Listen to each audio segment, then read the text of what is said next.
In Madison, Wisconsin, there are protests after the shooting of an African-American teenager by a white police officer. The teen was unarmed, but court records show he was party to an armed robbery last year, and police say he attacked the officer. An independent investigation will examine the evidence. All this in a week where the Justice Department revealed a pattern of racist practices in Ferguson, Missouri, against the backdrop of that extraordinary ceremony Saturday.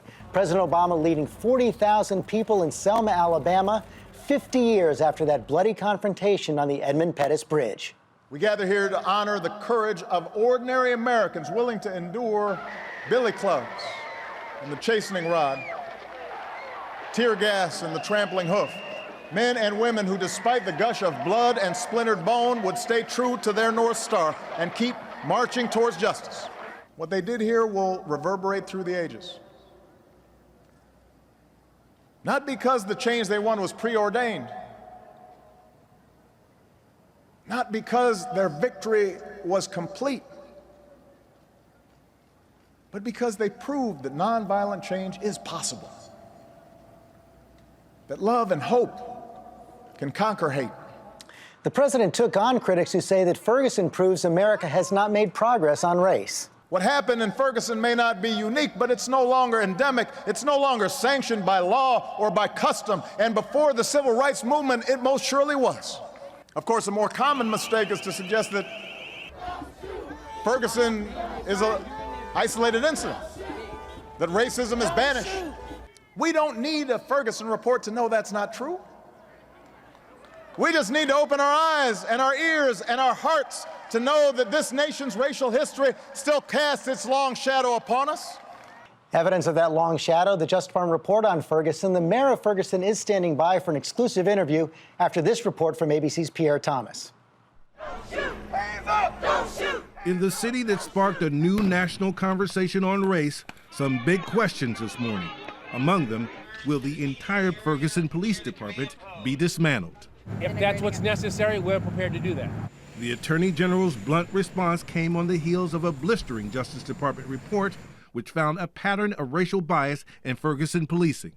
African Americans make up 67% of Ferguson's population, but were 93% of all arrests and were the targets of 85% of traffic stops. We've been getting harassed so much that we're tired of it. The report also detailing racist emails sent by city employees, one describing the President of the United States as a chimpanzee.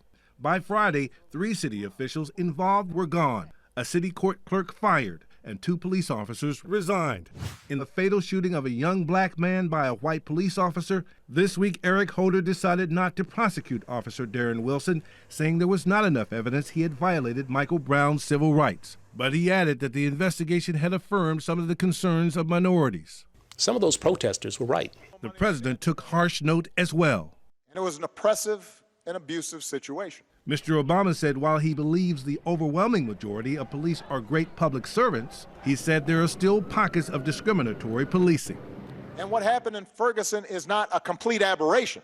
It's not just a one-time thing. It's something that happens. In the last 5 years, the Justice Department has opened more than 20 investigations into police departments, with prosecutors enforcing 15 agreements, often to correct unconstitutional policing practices. The quest for a more perfect union clearly not over. For This Week, Pierre Thomas, ABC News, Washington. And we are joined now by the mayor of Ferguson, James Knowles. Mr. Mayor, thank you for joining us this morning. You know, that report's so horrifying to so many, shocking in so many ways, and it leads to the question, how could you not know these kinds of practices were going on? And I think it's important to recognize that the mayor and the city council and the city of Ferguson are part-time public servants who oversee, we hire a professional staff to oversee and administrate on a daily basis what goes on in the city of Ferguson.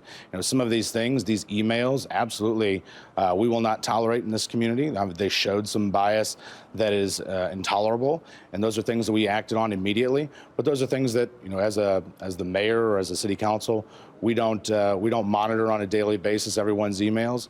And some of these practices, I think, that have come to light, some of these stories are new to many of us.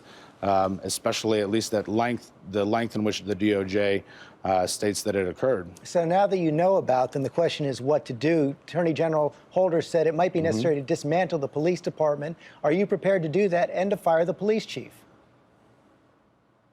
I think what's important right now is that we go through every part of that report, find out where the breakdown was and the patterns and practices and these safeguards that we should have had in place and need to have in place to ensure that we protect the safety and the civil rights of everyone that comes to Ferguson and lives in the city of Ferguson. Very few communities in this country have undergone this level of scrutiny. And the city of Ferguson has, after thousands of emails have been examined, court documents, arrest records. We know what the issues are according to the Justice Department with the city of Ferguson. We're one of the few, we're the only one in the St. Louis area who's undergone that scrutiny. We now know how we can address those issues, and we're committed to moving forward. So what to make exactly that are happen. you going to do? Will the police chief keep his job? Will you implement the kind of recommendations the Department of Justice called for, increasing officer training, more partnership with the Ferguson community, prohibiting ticketing, and arrest quotas? Well, some of those things, absolutely, we're going to be, I think we can say immediately we're going to be working on improving training, improving some of the outreach to members of our community, to sections of our community, especially who feel underrepresented, who have been underrepresented. One of the things that we're focused on, which will be the only one and the first one in the St. Louis region, is to implement a civilian review board so that civilians can have input into the policies and procedures of the City of Ferguson Police Department, but also review and take in complaints against the City of Ferguson Police Department so that elected officials like myself can hear these complaints, can see them come through and monitor this, and the civilians will have an active role in that. But Mayor, can you do this with the people you have in place? You talked about the power of the city manager, John Shaw. The report also shows he was pushing police to bring in more revenue and that he ignored reports that criminal justice system needed to be fixed. Don't you need wholesale change? I think what we've been saying is we've been committed to reform and making those changes. I can tell you that as we move forward, we're going to go through every line of that report. We have been going through and identifying where the breakdown was. Everybody in that report that may be implicated, anybody who's been participating in any sort of discriminatory policing that we can identify in the report, we want to hold accountable. That's going to take more than a couple days, but we are absolutely committed to that, and that's what we're doing here in the city of Ferguson. Final question. The Brown family has said they're going to sue as well. They're likely to sue. Will you reach a settlement with the Brown family, or will you fight it? That's something that's being handled by our insurance company, so I really couldn't comment on that. Okay, Mr. Mayor, thanks very much for your time this morning.